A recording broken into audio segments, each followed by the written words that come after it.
الحمدللہ، اللہ تعالیٰ کا لاکھ لاکھ شکر ہے کہ مالک الملک نے اپنی یاد کی توفیق اور موقع عطا فرمایا۔ لاکھوں اور کروڑوں درود حضرت محمد مصطفیٰ صلی اللہ علیہ وآلہ وسلم پر، جن کے طفیل مالک الملک نے یہ مہربانی عطا فرمائی۔ سامعین کرام، اللہ تعالیٰ نے قرآن پاک میں ارشاد فرمایا، اعوذ باللہ من الشیطان الرجیم، بسم اللہ الرحمن الرحیم، تاللہ لقد ارسلنا الی امم من قبلک فزینا لهم الشیطان اعمالهم فهو ولیہم اليوم ولہم عذاب علیم، وما انزلنا علیک الکتاب الا لتبین لهم الذی اختلفوا فیہ وہدی ورحمۃ لقوم یؤمنون، اللہ انزل من السماء ماء فاحیا به الارض بعد موتها ان فی ذلک لآیات لقوم یسمعون،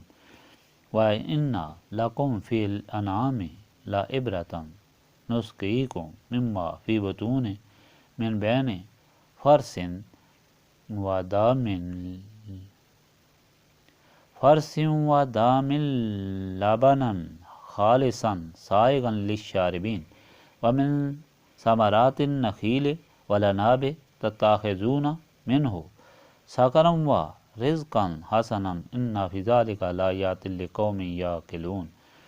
وأوحی ربک الی النحل ان اتخذی من الجبال بیوتا ومن الشجر ومما یعرشون، ثم کلی من کل الثمرات فسلوکی سبل ربک ذللا یخرج من بطونها شراب مختلف الوانہ فیہ شفاء للناس ان فی ذلک لآیات لقوم یتفکرون۔ باخدا ہم نے بھیجا ہے رسولوں کو آپ صلی اللہ علیہ وآلہ وسلم سے پہلے ان کی امتوں کی طرف، پس آراستہ کر دیا ان کے لیے شیطان نے ان کے برے اعمال کو، پس وہی ان کا دوست آج بھی ہے اور ان کے لیے دردناک عذاب ہے، اور نہیں اتاری ہم نے آپ صلی اللہ علیہ وآلہ وسلم پر یہ کتاب مگر اس لیے کہ آپ صلی اللہ علیہ وآلہ وسلم صاف صاف بیان کریں ان کے لیے وہ بات جس میں وہ اختلاف کرتے ہیں، اور یہ سراپا ہدایت اور رحمت ہے اس قوم کے لیے جو مان لاتی ہے۔ اور اللہ تعالیٰ نے اتارا آسمان سے ان کے لیے پانی، پھر زندہ کیا اس نے زمین کو اور اس کے مردہ ہو جانے کے بعد، بے شک اس میں نشانی ہے ان لوگوں کے لیے جو سنتے ہیں، اور بے شک مویشیوں میں تمہارے لیے عبرت ہے۔ دیکھو ہم تم کو پلاتے ہیں جو ان کے پیٹوں میں ہے گوبر اور خون کے درمیان سے نکال کر، خالص دودھ جو بہت خوش ذائقہ ہے پینے والوں کے لیے، اور کھجور اور انگور کے پھلوں سے کہ تم بناتے ہو اس سے رس، اور پاک رزق، بلا شبہ اس میں بھی نشانی ہے ان لوگوں کے لیے جو سمجھدار ہیں۔ اور ڈال دی آپ صلی اللہ علیہ وآلہ وسلم کے رب نے شہد کی مکھی کے دل میں یہ بات کہ بناؤ اپنے چھتے پہاڑوں پر اور درختوں میں اور ان چھپروں میں جو لوگ بناتے ہیں، پھر کھایا کر ہر قسم کے پھلوں سے اور چلتی رہا کر اپنے رب کی آسان کیے ہوئے راستوں سے، نکلتا ہے ان کے شکموں میں سے شہد مختلف رنگوں والا، اس میں لوگوں کے لیے شفا ہے، بے شک اس میں نشانی ہے ان لوگوں کے لیے جو غور و فکر کرتے ہیں۔ پچھلی مرتبہ آپ نے اللہ تعالیٰ کی ہدایت سنی کہ ساری مخلوق کا ایک ہی معبود برحق ہے، جو سب کا خالق، سب کا مالک اور سب کا رازق ہے، جو پیدا کرتا ہے اور جو مارتا ہے، اس کا کوئی شریک نہیں، نہ ذات میں اور نہ صفات میں۔ اس لیے جب بھی آخرت کی اور دنیا کی خواہشات دل میں پیدا ہوں، ہمیشہ ان خواہشات کو اہمیت دینی چاہیے جو آخرت کو سنوارنے والی ہو، یعنی اللہ تعالیٰ کا حکم، اللہ تعالیٰ کے رسول صلی اللہ علیہ وآلہ وسلم کا حکم، اور اللہ تعالیٰ اور رسول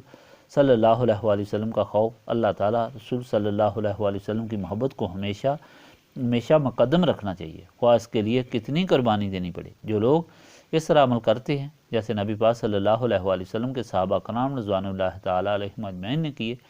وہ دونوں جہانوں میں سرخروش سرفراز ہوتے ہیں۔ اور وہ لوگ جو عقل و سمجھ رکھنے کے باوجود دنیاوی خوف اور محبت میں اتنے مستغرق ہو جاتے ہیں کہ آخرت کو بھی بھول جاتے ہیں، اس کی وجہ یہ ہوتی ہے کہ وہ نسبت رسولی صلی اللہ علیہ وآلہ وسلم سے محروم ہوتے ہیں اور ظلمت میں ڈوبے ہوتے ہیں۔ ان کے دل و دماغ کام نہیں کرتے، ان کی آنکھوں کے سامنے پردہ پڑا ہوتا ہے، اس لیے وہ انتہائی احمقانہ باتیں کرتے ہیں۔ وہ یہ کہتے ہیں کہ نعوذ باللہ اللہ تعالیٰ کی بیٹیاں ہیں، جبکہ اللہ تعالیٰ اولاد سے پاک اور بے پرواہ ہے۔ اور یہ لوگ بیٹیاں جو اللہ تعالیٰ کی رحمت ہوتی ہیں ان کی پیدائش میں اس قدر شرمندگی محسوس کرتے ہیں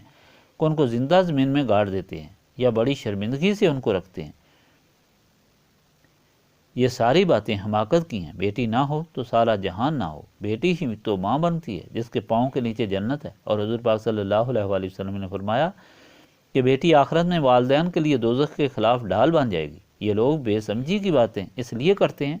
کہ شیطان ان کے دل و دماغ پر غالب ہوتا ہے، اس لیے اس مصیبت سے بچنے کے لیے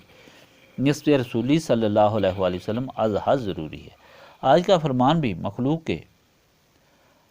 عقول کو جھنجھوڑنے کے لیے ہے، جس میں اللہ تعالیٰ نے فرمایا کہ اللہ تعالیٰ نے مخلوق کی ہدایت کے لیے اپنے رسول حضرت النبی پاک صلی اللہ علیہ وآلہ وسلم سے پہلے بھی رسول بھیجے، اور آخر میں حضور پاک صلی اللہ علیہ وآلہ وسلم کو بھیجا گیا اور ہدایت کی کتاب بھی دی گئی جو قرآن پاک ہے۔ سب رسولوں نے اللہ تعالیٰ کا یہ پیغام پہنچایا کہ اللہ تعالیٰ ہی سب کا رب ہے، اسی کی عبادت فرض ہے، اور یہ حقیقت سمجھانے کے لیے کتب اسماوی پڑھ کر سنائیں اور سمجھائیں، لیکن وہی لوگ ہدایت پا سکے جنہوں نے اطاعت رسول صلی اللہ علیہ وآلہ وسلم اختیار کی، اور اطاعت رسول صلی اللہ علیہ وآلہ وسلم وہی اختیار کر سکے جنہوں نے نصف رسولی صلی اللہ علیہ وآلہ وسلم حاصل کی۔ اللہ تعالیٰ نے اپنے خالق و مالک ہونے کے ثبوت میں آج کے فرمان میں پہلی بار یہ فرمائی کہ دیکھو زمین مردہ ہوتی ہے۔ اللہ تعالیٰ آسمان سے پانی برساتا ہے اور زمین میں اس کی وجہ سے زندہ ہو کر پھل پھول اور اناج دیتی ہے، جس کے بغیر زندگی ناممکن ہے۔ دوسری دلیل مویشیوں کی دی کہ دیکھو یہ مویشی تمہارے لیے پیدا کیے گئے ہیں، ان پر تم سواری کرتے ہو، ان کا گوشت کھاتے ہو، ان کی اون سے کپڑے بناتے ہو، ان کے چمڑوں سے جوتے بناتے ہو۔ اور حیران کن بات یہ دیکھو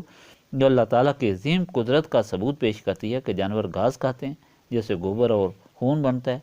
اور اس کے درمیان سے ہی انتہائی لذیذ پاک صاف سفید دودھ نکلتا ہے جو بہت لذیذ ہونے کے علاوہ بہت توانائی اور طاقت دیتا ہے اور زندگی کا اسباب بنتا ہے۔ نہ اس میں گوبر کا اثر ہوتا ہے اور نہ خون کا رنگ۔ یہ کیسا کارخانہ اللہ تعالیٰ نے بنایا، اور یہ سب اللہ تعالیٰ کی قدرت کا ثبوت پیش کرتا ہے۔ تیسری دلیل اللہ تعالیٰ نے پھلوں کے متعلق فرمائی کہ دیکھو یہ لذیذ پھل تمہارے لیے لذت اور تمہاری افزائش کے لیے کتنے کام کرتے ہیں، اور یہ تمہاری عقل اور سمجھ ہے کہ اسے شراب نکال کر پیو اور بے ہوش ہو کر بیہودہ حرکات کرو اور زندگی تباہ کرو، یا اس کو کھا کر اس رزق پاک سے طاقت حاصل کرو۔ چوتھی دلیل شہد کی مکھی کی فرمائی کہ دیکھو ایک چھوٹی جیسی مکھی جس کو انسان حقیر بیکار سمجھتا ہے، اسے اللہ تعالیٰ نے کتنا شعور عطا فرمایا کہ وہ اپنے چھتے بناتی ہے پہاڑوں پر، درختوں پر۔ ان کے مکانات عجیب ہوتے ہیں، محلات کی شکل میں مختلف سٹور ہوتے ہیں جن میں مختلف سامان رکھتی ہیں۔ ان کی تنظیم عجیب ہے، بعض نے جو پھلوں اور پھولوں سے رس نکال کر لانا ہوتا ہے، بعض نے اس رس کو اپنی جگہ پہ رکھنا اور اسے موم نکال کر دوسری جگہ رکھنا ہوتا ہے، اور بعض نے پہرا دینا ہوتا ہے تاکہ کوئی ڈاکو حملہ نہ کرے۔ یہ فوجیں ہوتی ہیں جو اپنی ایک ملکہ بنا لیتی ہیں جس کے حکم کے تحت سارے کام انجام پذیر ہوتے ہیں۔ ان کی اس ساری کوشش کے بعد شہد حاصل ہوتا ہے۔ اللہ تعالیٰ فرماتا ہے کہ یہ انسان کے لیے عجیب نعمت ہے جو کھانے کے لیے لذیذ اور لوگوں کے لیے اس میں شفا ہے، اور کئی دعاؤں کا کام کرتا ہے اور کئی بیماریوں کا علاج ہے، جس کی تفصیل کہ یہاں جگہ اور گنجائش نہیں۔ جتنا کوئی جانتا ہے اس کو استعمال کر کے فائدہ اٹھاتا ہے۔ اس سارے دلائل کے بعد اللہ تعالیٰ فرماتا ہے کہ ان سب چیزوں میں زندہ عقل رکھنے والوں کے لیے اللہ تعالیٰ کی موجودگی اور توحید کے بے شمار دلائل ہیں، لیکن اگر عقل مردہ ہو تو کچھ سمجھ میں نہیں آتا، کوئی نصیحت کارگر نہیں ہوتی۔ عقل کس طرح کام کرے گی؟ وہ صرف نسبت رسولی صلی اللہ علیہ وآلہ وسلم سے، اور اسی نسبت رسولی صلی اللہ علیہ وآلہ وسلم کو حاصل کرنے کے لیے ہم یہاں جمع ہوتے ہیں تاکہ اللہ تعالیٰ کی یاد کر کے سینوں کو صاف کریں، اس لیے کہ صاف سینوں کو ہی نسبت رسولی صلی اللہ علیہ وآلہ وسلم حاصل ہوتی ہے۔ اللہم صلی علی سیدنا محمد وعلی آلہ وصحبہ صلاۃ تکون لنا مان من کل خوف۔